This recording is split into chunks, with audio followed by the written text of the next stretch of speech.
Hi, this is Rachel on Recover. We've got a special guest, Ashley Easter, and she's going to tell us a little bit about herself, and then we're going to ask her some questions. Hey everyone, I'm Ashley Easter. Thank you so much for having me on the show today. I really appreciate it. So tell us a little about yourself. Yeah, so I'm a cult survivor and I've been out since 22. It was actually my husband who rescued me, so I'm happily married. And we are living in North Carolina. We're in the process of building, renovating a home. And so I am an intuition coach. I'm a nonprofit founder for an organization called Courage 365, and we focus on empowering survivors of abuse. And then with my intuition work, I focus on helping people make decisions based on intuition versus fear or ego. Fair enough. Well, we're going to jump into the questions. What things have you done to recover from cult abuse? You know, one of the best things for me has been therapy. I love recommending therapy. I know that there's many different types, and there's so many different ones to explore, but therapy for me has been huge. It's been a safe space to be able to talk about what happened and then also receive tools that can help with trauma, really researching and understanding how trauma affects the body, whether that's through what I've learned in my therapy sessions or my research otherwise. That's been so powerful in my recovery because when you don't understand trauma, you can begin to think, oh my gosh, something's wrong with me. When in fact, the truth is your body is responding exactly as it should be in a traumatic situation because it's always trying to protect you. Something else that has been super helpful is finding supportive community. So when you leave a toxic environment, there's this huge loss. And one of the draws to cults and to high demand religions is that sense of belonging and being in community. And of course, these communities that are cults become toxic and it's an unhealthy form of community. But as humans, we really have evolved to need community. So one of the biggest things that's helped me is seeking out chosen family, seeking out friends and supporters, both online and in person, to really gain a sense of healthy community and connection to heal those parts of me and kind of give new memories to the old memories I had about community. What has been the most helpful? The most helpful in what part? Like in your recovery outside of therapy, or like was there a specific type of therapy like EMDR or something to that effect? Right. So, I think one of the most helpful things for me has been finding my person. And for me, that's my husband. There's a lot of ways to do that. So you could have a good friend or a family member, but having the therapy is so important, having broad community, but then having that one person in your life that always supports you, always has your back, and really can be that safe place and sounding board, that person who knows that you're working hard to deal with your trauma, and also that triggers will pop up and they're not offended by those. They understand those and you can work through those together. And like I said, for me, that's my husband. But I think that has been one of the most powerful things, to be able to be in relationship with somebody where I can kind of work out what I've learned in therapy in a relationship with somebody who's supportive, understanding, and really has my good in mind.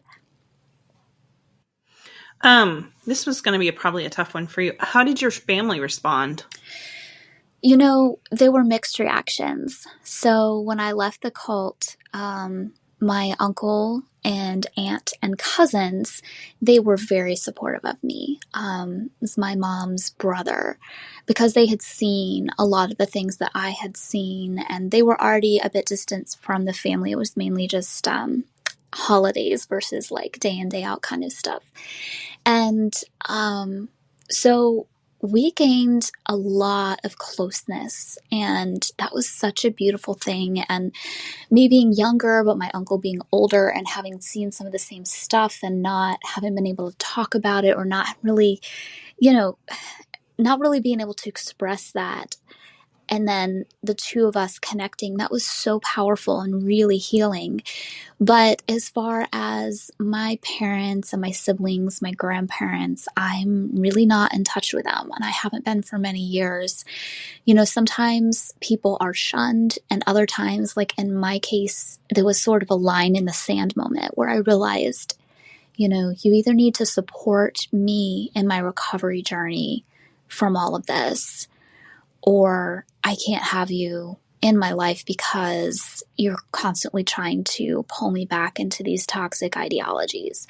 And so for me, it was kind of like, you either need to support me or or not. And there were things that were sent around, emails that were sent around about how Ashley's removed herself from the family. And this was even before I kind of drew that line in the sand. So it was sort of a both and situation of them saying she's removed herself from the family, and then me actually being like, oh, that's how you see this. And then after that, me being like, you know what, I don't think this is salvageable. This is the line in the sand. And yeah, so it's painful, it's difficult, but what I can say is it gets so much easier the longer you're out and the more you create a supportive community around you.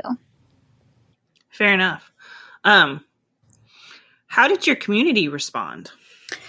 That was sort of a mixed bag. So people who had already left the community or thinking about leaving, I think they were grateful that I was starting to talk about what had happened to me, because they had had similar things happen. But the ones who decided to stay were very protectionistic, very dismissive. I definitely got messages and comments and interactions that were not pleasant at all. And it was very difficult because this was pretty much the only community that I knew, and I was having to start from scratch. So the loss of my closest family, the loss of my community, except for a few people that had already left, yeah, it was like starting over again. Was there any revictimization or victim blaming? Oh, of course. Yes, of course. That certainly shows up, whether it's in, she should just get over this. And even if something happened to her, she should just not talk about it, let it go, those types of things, to, oh, she must be lying about her experience, to just, well, this is something she should have not ever put herself in these positions, or something like that, where it wasn't my fault, but people tried to make things my fault. That happens more times than not, and actually probably majority of the time. How has this impacted your career? Well, before I was a nanny, and I decided that nannying wasn't for me. There was very few types of roles that were acceptable for women in this very patriarchal environment. And so when I broke free, I realized that I could, have freedom to choose what I wanted to choose. And, it wasn't, it was one of those things where I first felt drawn to creating a nonprofit. Like, we didn't even call it a nonprofit at first. It was more just, there was a need for survivors, and I felt like I needed to fill that need.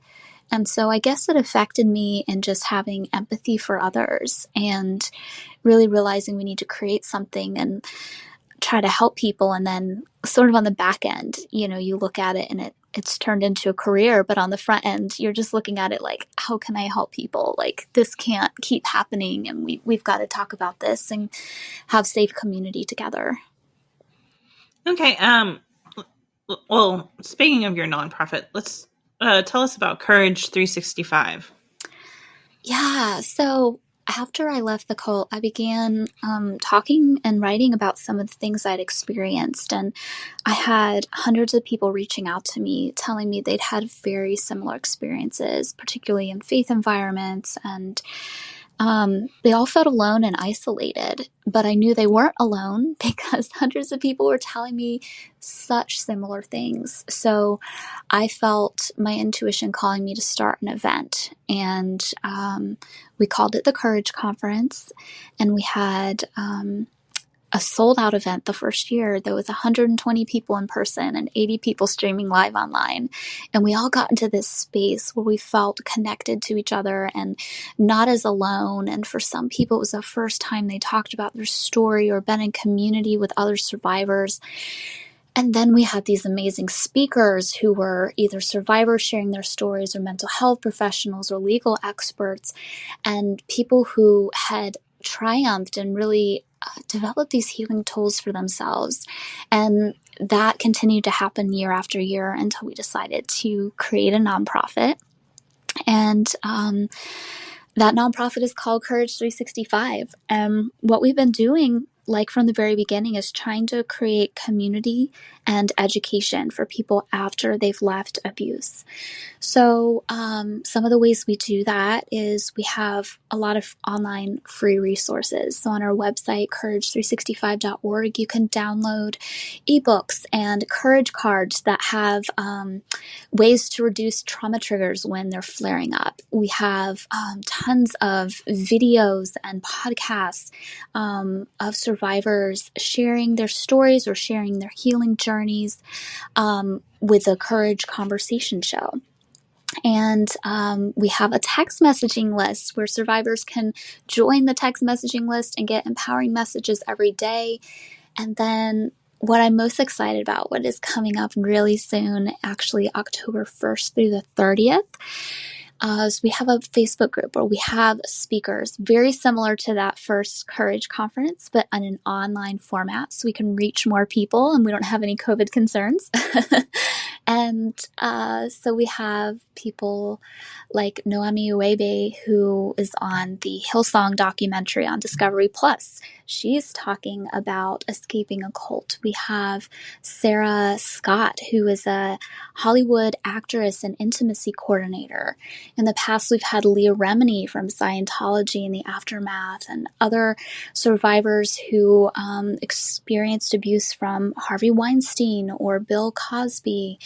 And we have this mix of people who are focused on sharing what they've learned and how they've been able to move forward in healing. And so we do that inside that Facebook group for the 30 days. And we have self-care challenges and prizes and peer support groups. And so it's just developed into this supportive online community for survivors where we educate and create supportive community. That's awesome. I know you've written a couple of books and you've done some producing of some series. Yeah, so I am a TV producer. I have projects kind of in the works. I'm working with other producers on things, so I can't talk about that too much right now, but exciting things. I really care about talking about stories of meaning. And then I have a couple books. So one is called The Courage Coach, a practical, friendly guide on how to heal from abuse. And it's really just those first few steps of recognizing what is abuse and what is therapy, what is PTSD, how can I get connected to resources, and Then I have a free ebook called Cults Hidden in Plain Sight: How to Spot Them and How to Break Free. And it's a mini ebook, so it's very short, but it tells you what to look out for in cults so you can evaluate the situation you're in and then how to move forward into safety and healing. And those are on my website, ashlyeaster.com. And then the Courage 365 information is at courage365.org. Okay. How do you cope with the triggers of working in that environment? I think it's one of those things where you just have to pay very close attention to your body. You have to be aware of what your limitations are. And I think we all want to help people, but a big part of what I believe about advocacy work is that we all need to stay in our own lanes. So I'm not a therapist, so I don't pretend to be a therapist. I am not the police or a lawyer, so I don't pretend to have those jobs. But what I do offer is support and education and creating these materials for people to be able to live with courage every day. And so I think a lot of it is just knowing what my role is and being very clear about that. But then, secondly, like, we can't always know when a trigger is going to pop up. We can stay in our lane and I know I've done this work for years, and so it gets easier with time.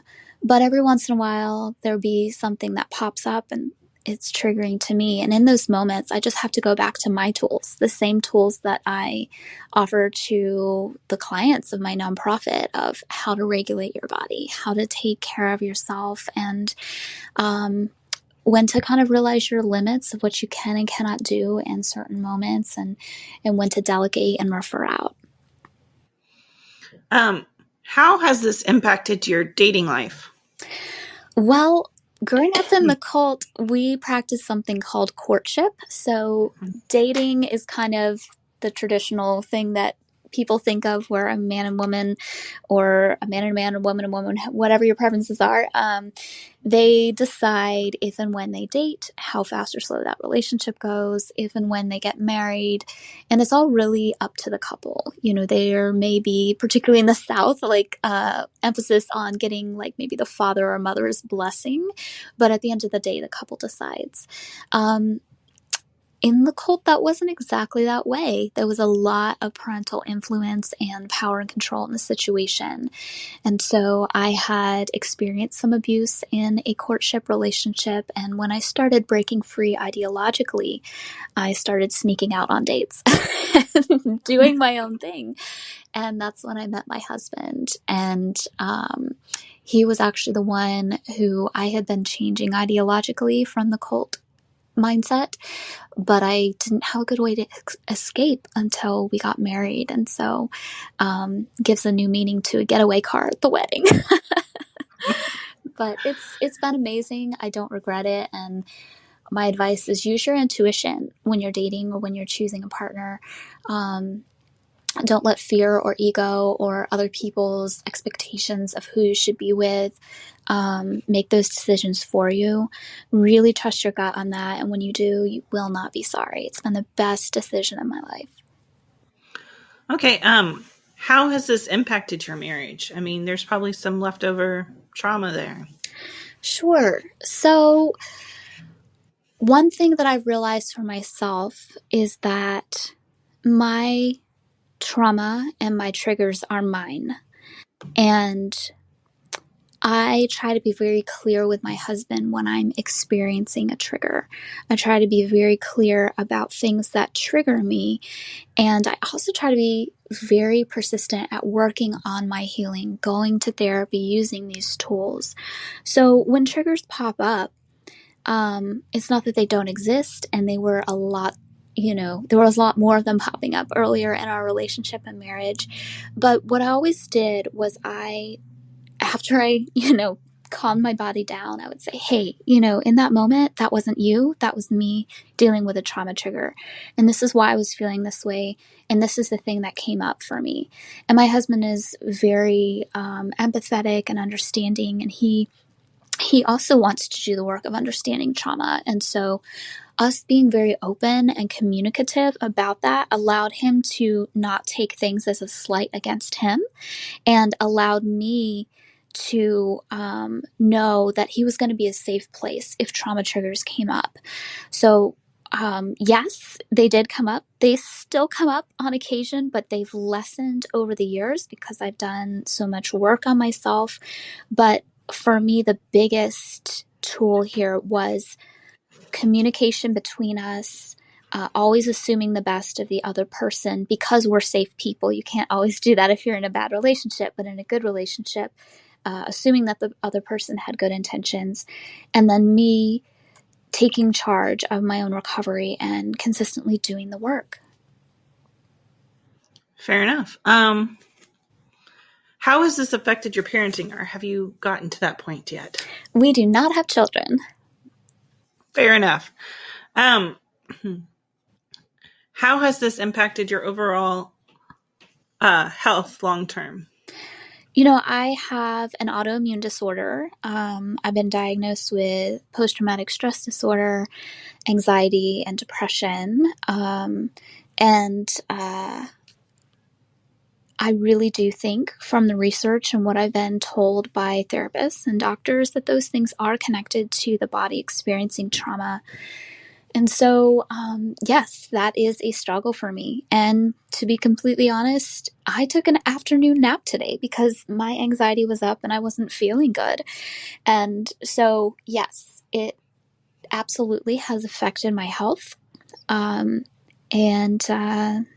I just try to be gentle with myself and realize that, again, this is my body doing its best after it's experienced something really terrible.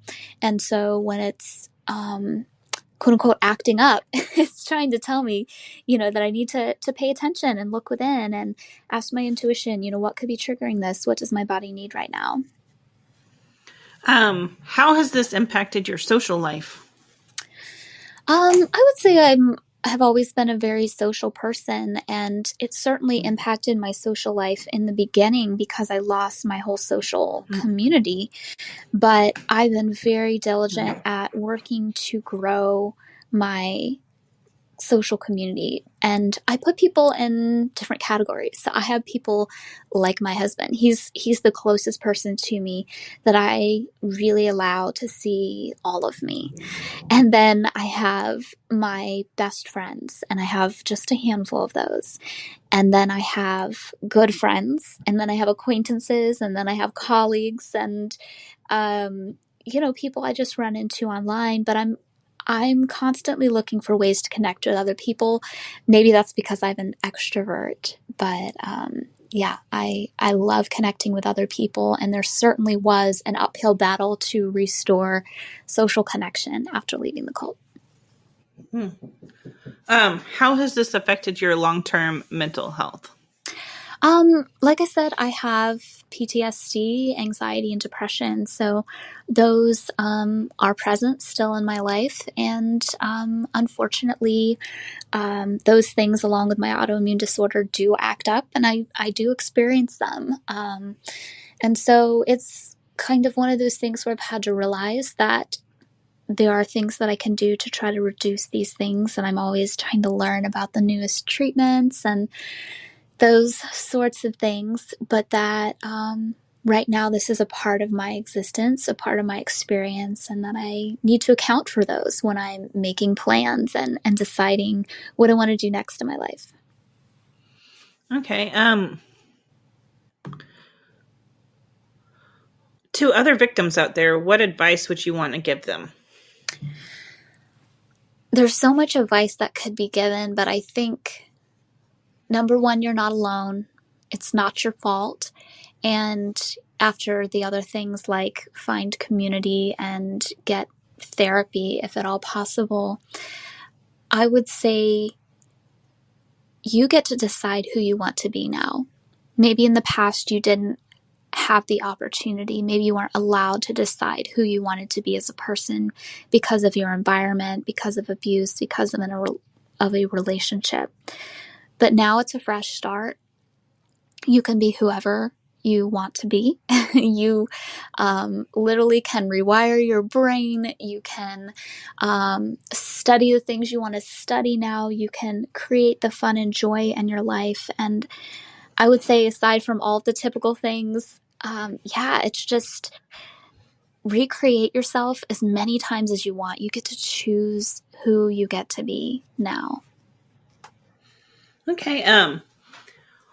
What was the grooming process like? For me, I was born into it. So being born into a cult, I would say that there was like a huge grooming process outside of just being consistently indoctrinated as a child. But this, my grandparents were in this movement, and so it was something that I just was always around from the time I was an infant. Okay. How has this impacted your faith? Well, I've gone through a lot of different transitions. So I came from a very extremist Christian ideology. I then went to evangelical, like mainstream Christianity. From there, I went to progressive Christianity. And I would say now I appreciate Jesus. And I think that there's a lot that can be learned from love your neighbor and things such as that. But I wouldn't say that I could confine my spirituality to a religion. I love the study of quantum physics, and I really feel like spirituality and science are the same thing. We just use different language, and sometimes that spiritual language is more fun. So I love learning about quantum physics and the energy of everything that is. I love learning about manifestation and the laws of the universe, and sociology and biology and all of those things. I think we can look at everything from a spiritual lens and see things in an expansive view. I would say my core beliefs are that we should always be leaning into love and expansion. Okay. Is there anything else you would like to add? Yeah, so I really appreciate this opportunity. And if anybody would like to join our event, it's happening through the month of October, the 1st to the 30th. You can join at any time. And we'll have those powerful speakers, those self-care challenges, those prizes that we're giving away, and support groups, all inside of our Facebook group. It's totally and completely free. It's called the 30 Days of Courage. And to join that, you can search for us on Facebook, but I think the best way to find the link and to see all the speakers and details is to go to courage365.org/the word 30. So that's courage365.org/the word 30. Okay. Thank you, Ashley, for coming on the show and telling us about your experience surviving getting out of a cult. And thanks, guys, for listening to Rachel in Recovery. We'll be back on Thursday at 10 a.m. Thanks for listening. Always follow us on your favorite podcast, social media platform, or if you have any questions or want to reach out, always go to rachelinrecovery.com. Thanks.